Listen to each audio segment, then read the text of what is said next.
Vertical balance sheet.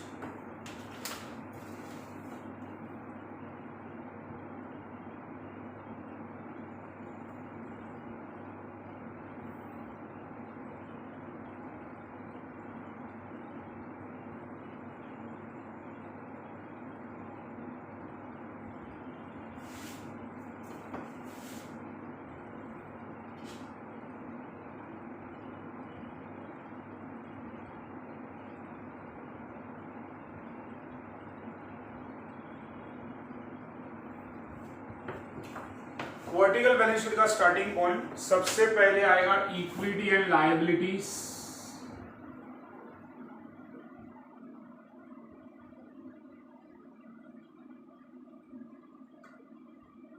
Equity and liability में first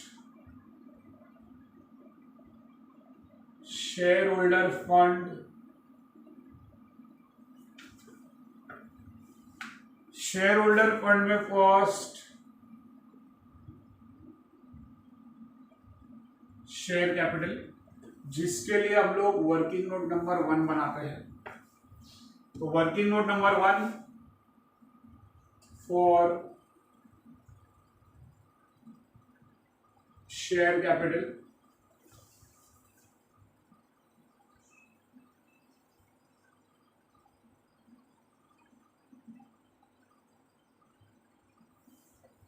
okay. अब balance sheet के liability में सबसे पहले वो लोग ने इक्विटी शेयर्स दिया था 5 लाख का। तो इक्विटी शेयर्स जो 5 लाख का है बैलेंस शीट के लायबिलिटी में, उसमें से यहाँ पे इक्विटी शेयर डेबिट हो गया 3,50,000। तो 5 लाख का इक्विटी शेयर है लायबिलिटीज में और 3,50,000 का इक्विटी शेयर डेबिट हुआ। डेबिट हुआ मतलब माइनस, क्योंकि हम लोग लायबिलिटीज में है तो लायबिलिटीज मतलब क्रेडिट, तो इक्विटी शेयर इधर डेबिट हुआ तो माइनस होगा। उसके बाद आगे equity shares,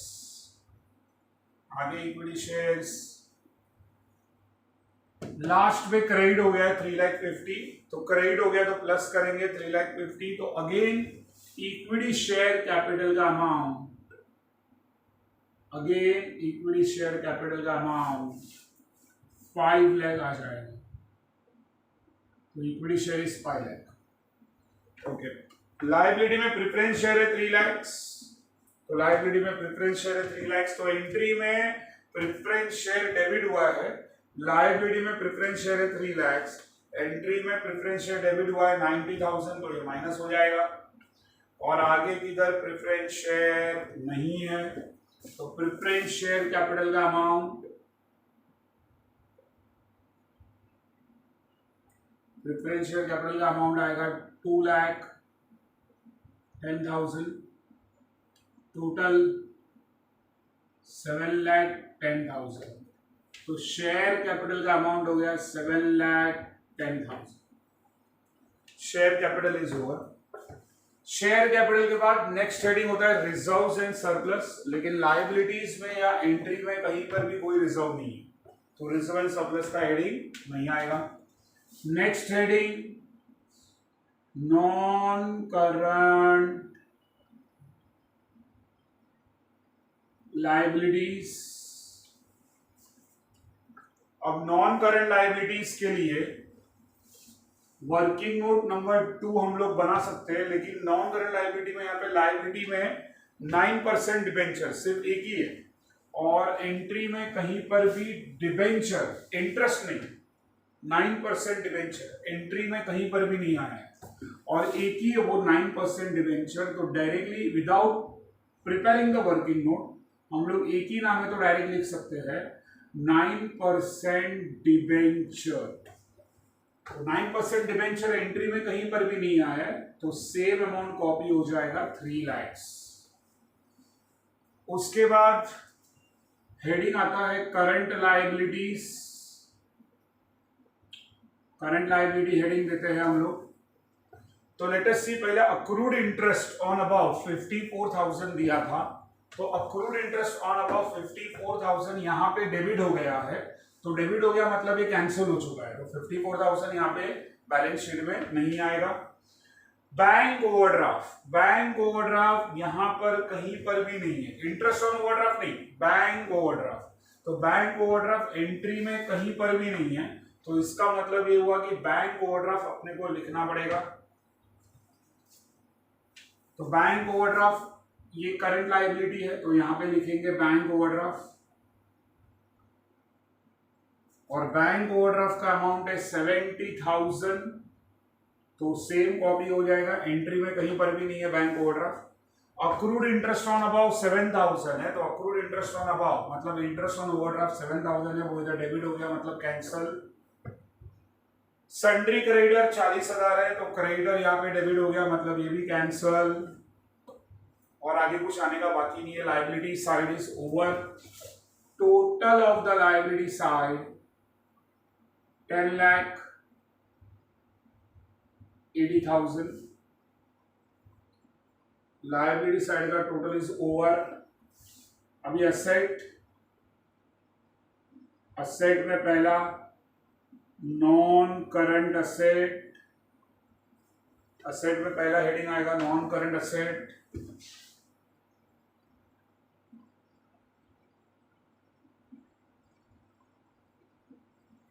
okay, non current asset में पहला हेडिंग फिक्स्ड असेट।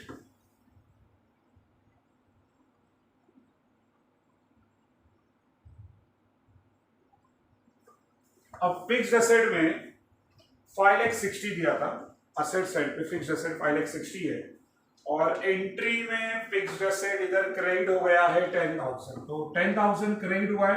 अभी हम लोग असेट में है, असेट मतलब डेबिट, और फिक्स्ड असेट इधर क्रेडिट हो गया है। तो फिक्स्ड असेट 5,60,000 था असेट में, और 10,000 क्रेडिट हो गया, तो माइनस हो जाएगा। इसका मतलब फिक्स्ड असेट का अमाउंट विल बी 5,50,000। 5,60,000 था, उसमें से 10,000 इधर क्रेडिट हो गया फिक्स्ड असेट, तो माइनस होगा, मतलब फिक्स्ड असेट का अमाउंट विल बी 5,50,000। पेटेंट 40,000 था, तो 40,000 के पेटेंट में से ये 40,000 का 40,000 पेटेंट पूरा क्रेडिट हो चुका है, तो क्रेडिट हो गया, मतलब ये कैंसिल हो गया पेटेंट। इन्वेस्टमेंट 32,500 था, तो इन्वेस्टमेंट 32,500 था, तो यहाँ पे इन्वेस्टमेंट पूरा क्रेडिट हो गया है 32,500, तो ये भी कैंसिल हो जाता है। उसके बाद sundry debtors, now this is a part of current asset, तो हम लोग हेडिंग देंगे करंट असेट।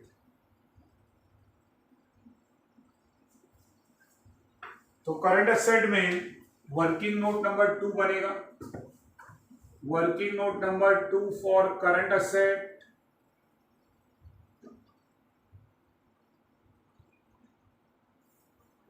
तो करंट असेट में वो लोग ने नाम दिया है डेटर्स।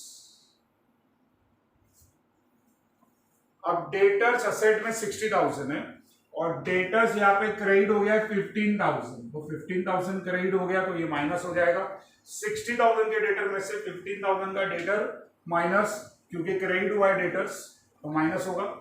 तो amount of remaining debtor will be 45,000। Debtors के बाद वहां पे अदर करंट एसेट बताया है, तो अदर करंट एसेट आएगा इधर।